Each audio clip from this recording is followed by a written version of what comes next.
I gotta say, I'm really lucky. My mother raised me really well. She's here today. I was really fortunate. I was raised really well by my mother, by my father, by my family, by my community. I was raised to believe. I was raised to give my whole heart. I was raised to give my very best, to do my very best. I was raised to give anyone any and everything that I could. I was raised to shake hands with confidence, to make eye contact, to stand up straight, to respect my elders. I was raised to ask politely before leaving the dinner table as a kid. I was raised to love my sister, even when she ate the last cookie from the cookie jar. This is a big problem in my book. I was raised to love her. I love her. She's great. I was raised to volunteer. I was raised to support. I was raised to smile at life. I was raised to cry at tragedy. I was raised to sing happy birthday obnoxiously loud when it was someone's birthday. If you've ever been in a room with my mom and it's someone's birthday, you know what I'm talking about. I was raised to hold a hand that was lonely. I was raised to cheer for the last kid picked for kickball as a big one. I was raised to be a stand-up gal. I was raised to be a member of my community, of my clan. I was raised to be a great supporter, a neighbor, a granddaughter, a cousin, a niece, a sister, a teammate, a friend. Be a good person. Be your very best. Be kind. Treasure every person you meet. Value every bond you make with them. That's me. That's how I was raised, and that's who I choose to be. Being present is not a term that I really think about in my day-to-day. I choose to have the spirit that I have. I choose to treasure these relationships, these bonds, and to let them shine bright in my life. That's the core of what makes me me. And I believe that if I let that in, if I'm constantly in pursuit of being that person, being present is this beautiful thing that just happens with every moment while I'm in that circle. Now, I clearly believe that we are who we were raised to be, and I believe that we choose to be who we want to be, but also believe that we choose who and what we believe in. And that's an important part of it for me. Because I believe in people. I believe in the power of relationships. I believe in their beauty, in their hilarity, in their struggle, in their value, and in their strength. I believe in the bonds that I build with people. They're what makes my life thrilling and fulfilling and bright and worth it. Now, I'm a baker, and some of you may know that implicitly comes with being a little bit of a loner. You like your alone time. You like to be the only one up in the middle of the night baking, doing strange things with cookie dough and cake batter. I'm a little bit of a loner implicitly, but I'm also secretly a bonding fanatic. I love relationships. I love to connect with people. I love to care for them. And when you get older, you start to collect more and more of these relationships, more and more of these bonds. And if you're going to crush life, if you're going to crush who you are in life, things start to get a little bit out of control because all of a sudden you pick up all of these relationships and all of these bonds. And I thought, girl, you need to get a system. Like, you need to find a way to organize how you're going to get all of this done in your head, because you can't have these many relationships, these many bonds with people. You can't really value them unless you have a system. So my system is that I think about each one of these bonds as a room in a house that is my head, warmed by the furnace that is my heart. Now, these are 8 of my favorite rooms in this house. The first room is the milk bar room, where I'm the boss. The second room is the Momofuku room, where I'm a partner. The third room is the MasterChef room, where I'm this glammed up chick on TV that mentors people and judges their food, and something I really enjoy.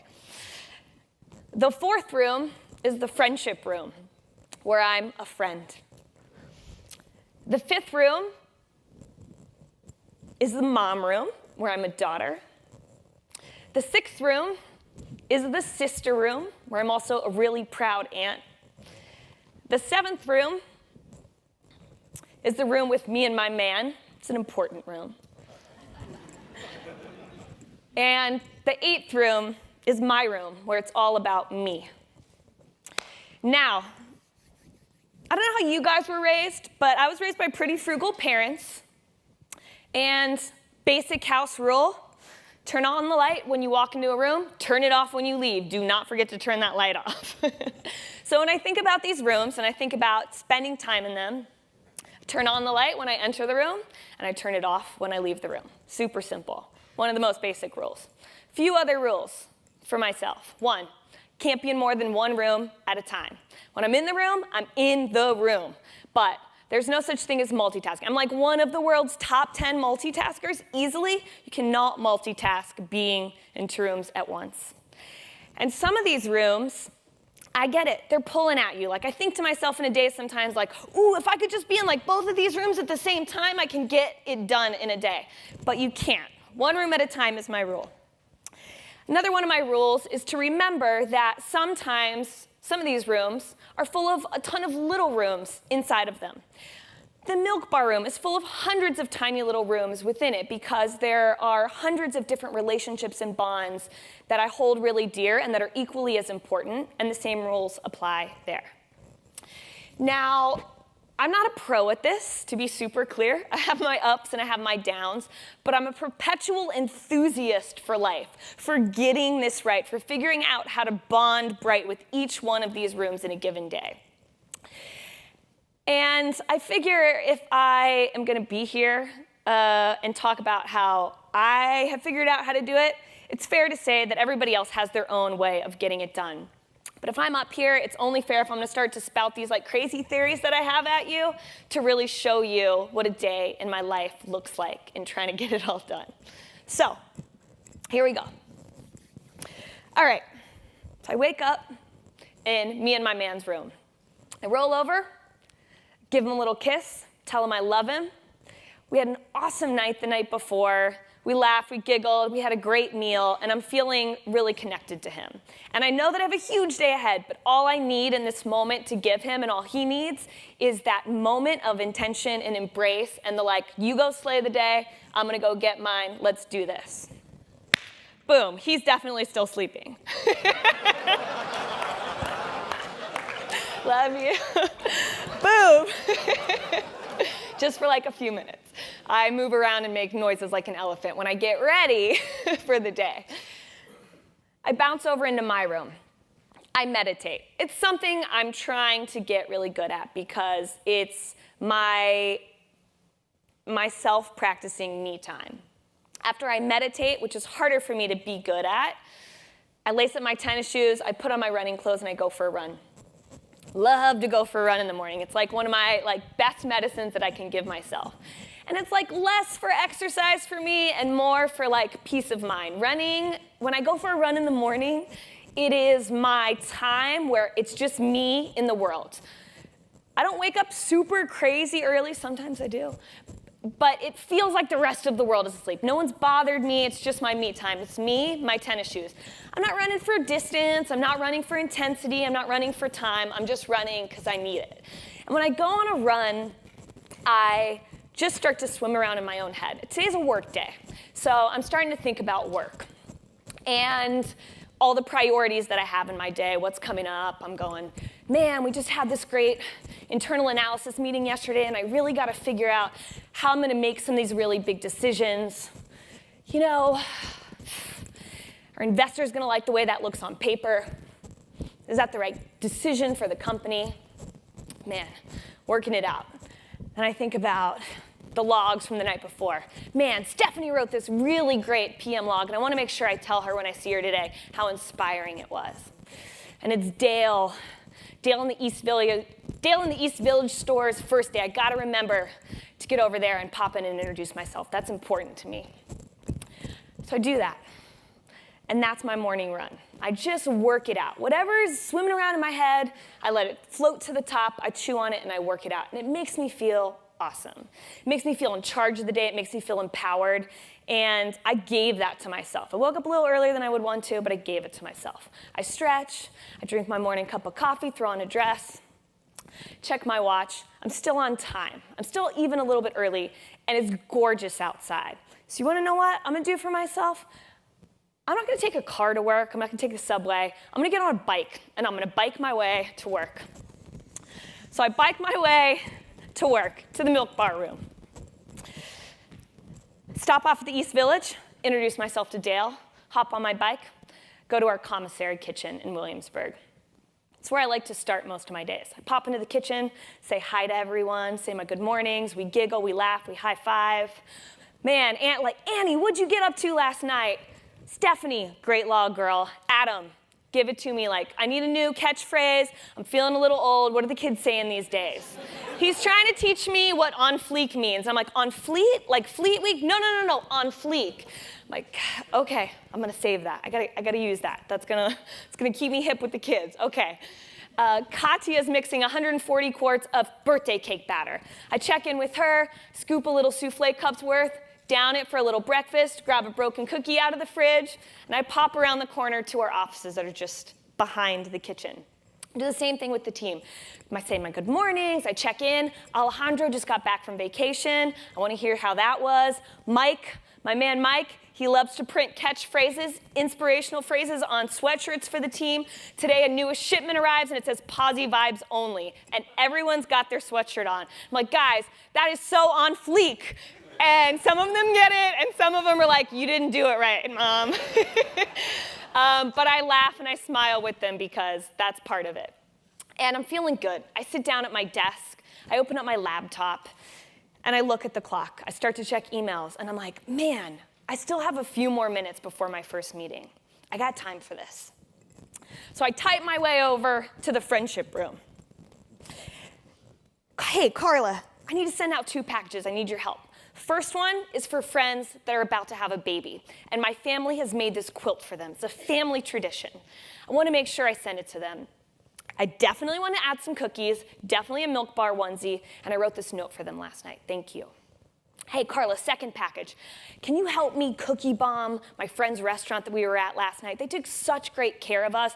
When you work in this industry, you take such great care of other people, but oftentimes it's not quite as reciprocated. And for me, sending a boatload of cookies in a box is like the best way to reciprocate that. It's the best way to secure a friendship near or far. My friendship room feels full right now. Everything on my to-do list that I need to sort of reach out to my friends and make them feel cared for. I don't really have time to see any of them today or call them on the phone, but I got what I wanted to get done. So I pop back over into the Milk Bar room. Our bi-weekly status meeting's about to begin. So I hop into that, and I'm feeling energized. I got me and my man room covered. I got my room covered. I got my friendship room covered. I'm feeling so good about the day. I'm in my Milk Bar room. And when I'm here, when we're having this bi-weekly status meeting, I am here, and I'm only here. My commitment, my attention, my all, my heart is with this room. It's with the people in this room. And everyone at Milk Bar is in this same room. Everyone knows that when we're in this room together, we're in this room together. That value, that commitment is what makes us shine so strong as a team. We go on about our meeting, we have a great time, and all of a sudden my calendar alert goes off, and I'm like, oh, okay, I got another meeting, I gotta race off. So I head on over to the Momofuku room. We're having a meeting about Ando. Now, I'm in the Momofuku room. I've just left the Milk Bar room. Milk Bar team knows I am not too far away, but I'm not in their room right now. I'm somewhere else. So they're doing them, but they know that I'm nearby. But until I'm back, my commitment is in whatever room that I'm standing in, and I'm in the Momofuku room. We're talking about Ando. We're talking about delivery zones, marketing, the menu. We're hashing out this new delivery service that we've just started up, and we're feeling good. Calendar alert goes off again. I got to be in Midtown in 30 minutes for something else. Look at the clock. It's gorgeous outside. There's enough time for me to get this done. So I just start power walking into my room. I'm hoofing it up to Midtown. I'm not taking a cab. It's a gorgeous day. I know what I still need to do, but I can do it while I'm walking. I chug a green juice, and I just start power walking up into Midtown. That might sound crazy to some of you, but I love walking in the middle of the day. There's something so peaceful about it. Sometimes I get so into being in these other rooms that I forget that I'm also just like part of the world. And I'm in New York City, and it's a thrilling place to be in. You never know when you're going to be inspired or what you're going to be powered by. So I just start speed walking. And I'm on my phone, and I'm checking in, and I am checking Milk Bar emails, and I am hashing those out. It's like, okay. I'm speed walking. Yeah, I'm definitely doing this. Don't worry. Checking in my Milk Bar emails. Everything's good. Responding to them. And then all of a sudden, I get a text message from the sister room. All right. Got to get in the sister room. So I start texting her. My sister wants to know if I have ever had the Oreo version of a s'mores, it's a new flavor that's out, or the steak and onion flavor of Funyuns that just came out, because she just sent me both. We're both very busy ladies, but our way to connect in a day, our sort of like love language, is through like processed junk food and how intrigued we are by all the new flavors that are coming out. What's happening? What's this? What's that? She's sending them to me. Awesome. Ooh, you want to know what? I still have like another 15 minutes before I'm going to be in Midtown. That's great. So I pop over into me and my man's room. I'm already on the text message front. And I send him a quick message, because we've learned that in a busy day, we are not seeing each other until late at night. That's just brass tacks.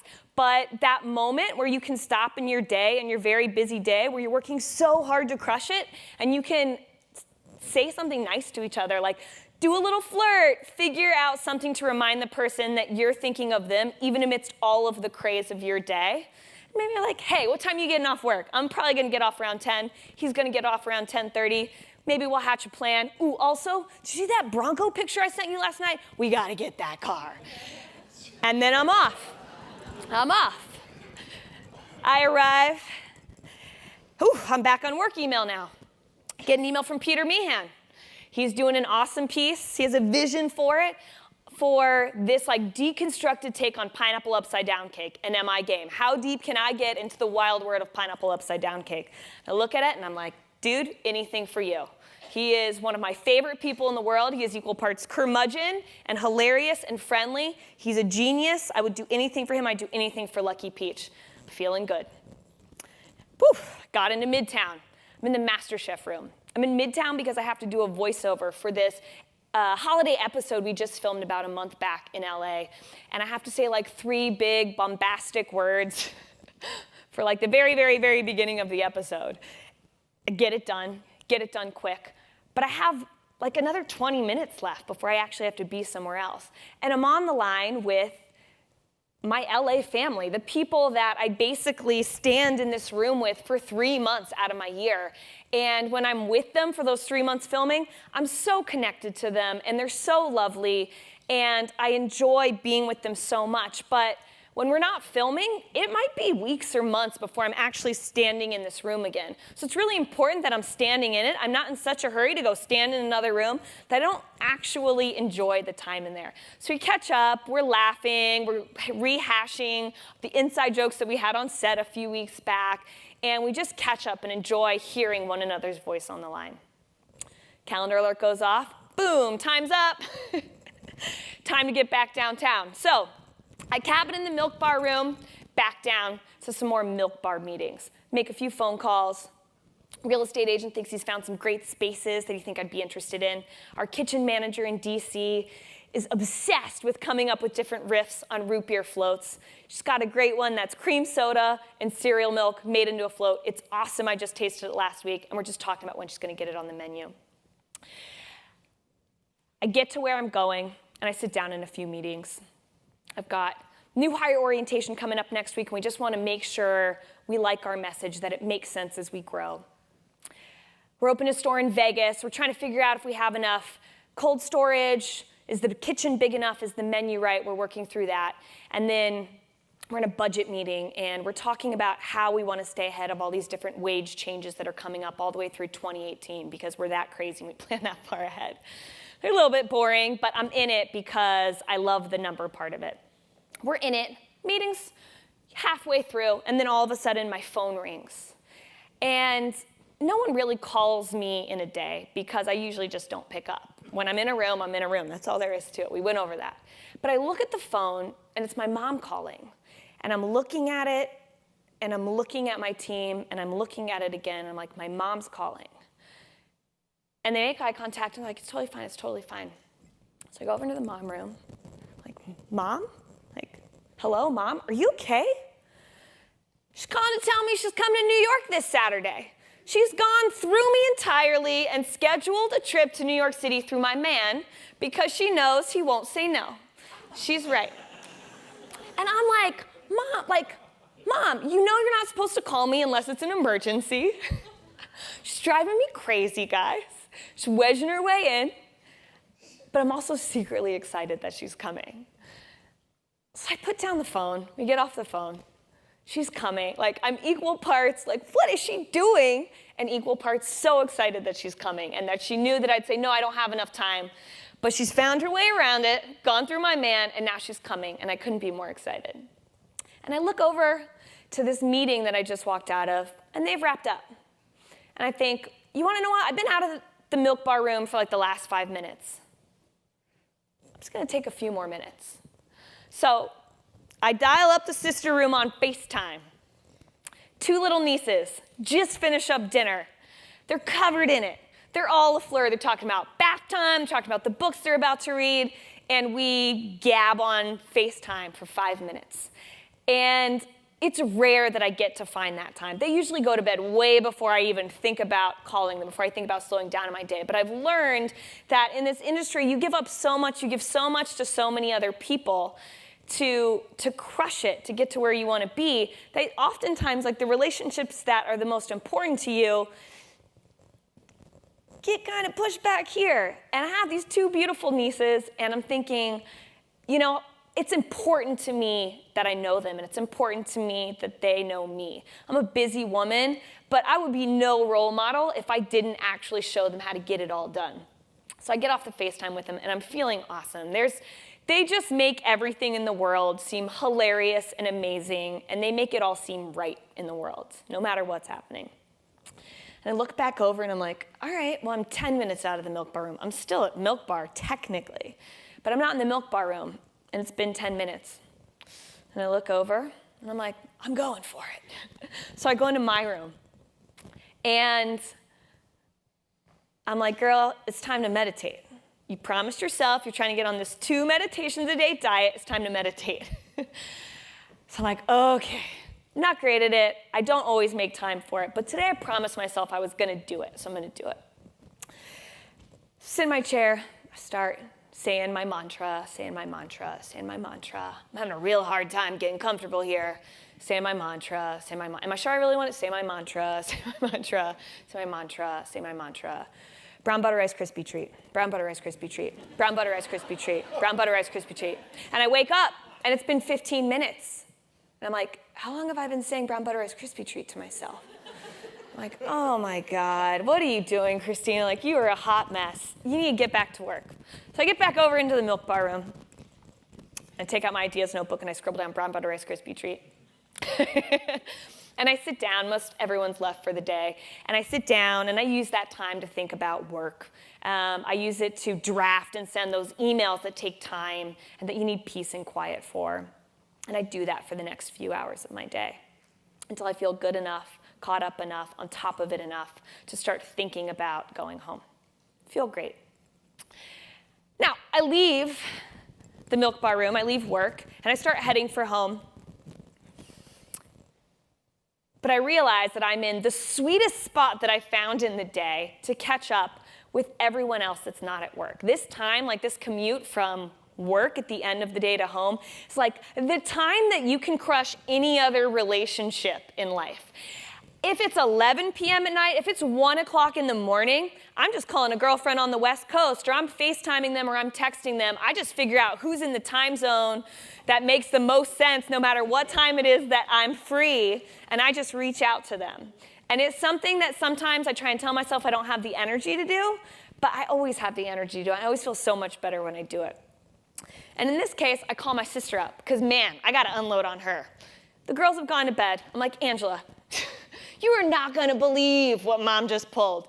And she's like, equal parts unfazed and thinks it's hilarious, because she's like, what did you think she's gonna do? Like, she's the mom. She can do whatever she wants to do. Besides, you're stubborn, so like, we need to come up with these strategies to get around you anyway.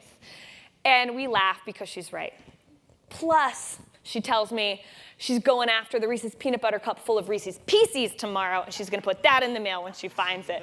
I'm feeling good. I tell her good night, and I go upstairs to find my man has made some macaroni and cheese, and he has a baller of red wine open. And we connect, we hug it out, we sit down, we laugh, we giggle, we share some of the struggles in our day, and we of course laugh about the hilarity that my mom has now been more connected to him today than she has me, and we laugh at what a beautiful thought that is. We finish up dinner. We start making our way to bed, but then I'm like, oh, give me just 1 second. I just need to check those emails one more time. I just want to make sure everything's okay in the milk bar world before I'm ready to really let it go in the day. And I do it, and he understands because he does the same thing. And I put on my PJs, and I walk into my room, and I scoop a teacup, a coffee cup full of ice cream, and I get into bed, and I turn on the TV, and I just let the world drift away. That's a day for me. It's an example of one. Now, in the pursuit